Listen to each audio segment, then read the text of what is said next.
जय हिंद, वंदे मातरम। हमने last class में पढ़ा था अपील के बारे में एंड पोस्ट नोटिस प्रोसीजर के बारे में। And for your kind information we are going through the lectures of CBC, the important lectures. And इसको कंप्लीट करने के बाद हम लोग ऑर्डर्स भी करेंगे अच्छे से। तो आज हम लोग पढ़ते हैं एडिशनल एविडेंस के बारे में। You might have heard of evidence in the Indian Evidence Act 1872. Evidence basically क्या होता है? अगर आप सोचो तो एविडेंस मीन्स कोई भी स्टेटमेंट जो कि ओरल होता है, जो कोर्ट आपसे पूछता है, आप मतलब कोर्ट पूछता है विटनेस से, जिसकी वजह से हम कोई भी केस को स्टैब्लिश करने में हेल्प हो सकती है। तो यहाँ पर बात हुई है एडिशनल एविडेंस की, कि अगर मैं अपील में जाती हूँ, यहाँ पे हम अपील की बात कर रहे हैं बेसिकली, कि अगर मैं अपील में जाती हूँ तो वहाँ पर एविडेंस आप ले सकते हो या नहीं ले सकते, ये आज हम स्टडी करेंगे। ओके, तो अगर मैं बात करूँ रूल 27 के बारे में, तो रूल 27 बोलता है कि जनरल रूल बोलता है कि आप अपीलेट कोर्ट के सामने कोई भी एविडेंस प्रोड्यूस नहीं करोगे, क्योंकि अपीलेट कोर्ट मानता है कि जो सबॉर्डिनेट कोर्ट है उसने अच्छे से एविडेंसेस को देखकर ही जजमेंट या डिक्री पास की होगी।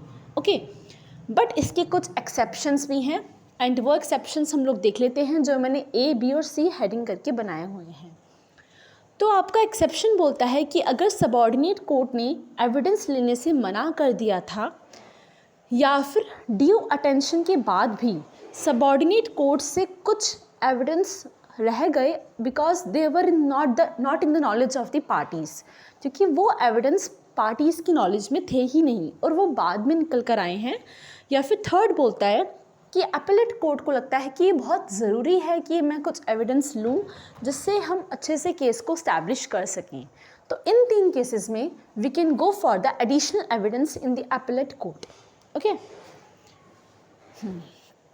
अब आता है रूल 28। आपने एविडेंस तो ले लिए, अब एविडेंस को किस वे में लोगे, what is the mode of taking the additional evidence. तो क्या होता है कि अपीलेट कोर्ट खुद से भी एविडेंस ले सकता है कि या फिर वो सबॉर्डिनेट कोर्ट को भी ये काम करने के लिए बोल सकता है।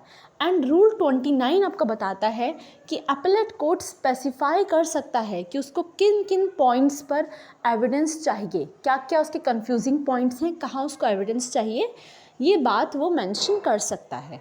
ओके,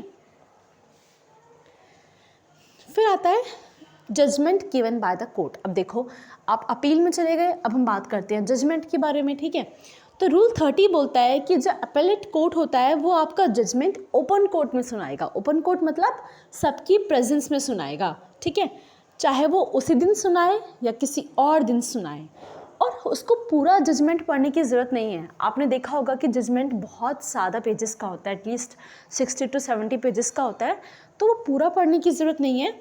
सिर्फ उसको एनफोर्समेंट वाला पार्ट जो कि आपकी डिक्री होती है उसको ही पढ़ना होता है, और होल जजमेंट की जो कॉपी होती है वो दोनों पार्टीज़ को दे दी जाती हैं। ओके,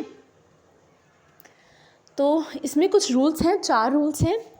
ठीक है, तो हम 4 रूल देख लेते हैं। आपका रूल 31 क्या बोलता है कि अपीलेट कोर्ट जो है वो जजमेंट को राइटिंग में लिखेगा और फिर उस पर साइन करेगा, उस पर डेट डालेगा, तो ये बन जाएगा फंक्टस ऑफिशियो, मतलब अब ये आपका लागू हो चुका है, इम्प्लाई हो चुका है।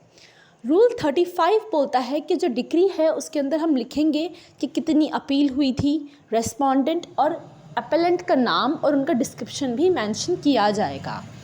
और रूल 36 बोलता है कि जजमेंट और डिक्री की सर्टिफाइड कॉपी दोनों पार्टीज़ को दी जाएंगी एक पर्टिकुलर फ़ीस देने के बाद।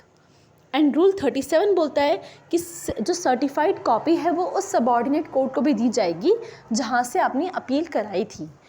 तो आई होप आपको अपील में जो ये आपका हमने पढ़ा आज एडिशनल एविडेंस क्या होता है एंड ये आपका जजमेंट क्या होता है, ये आपको क्लियर होगा। एंड यस, फ़ोन साइज़ थोड़ा चेंज है आज, और मैं कल थोड़ा और क्लैरिटी लाने की कोशिश करूँगी इसमें। I hope these concepts are clear to you. If आपको डाउट है you can pinch me and you can also leave it in the comment box. Okay, I will address it as soon as possible.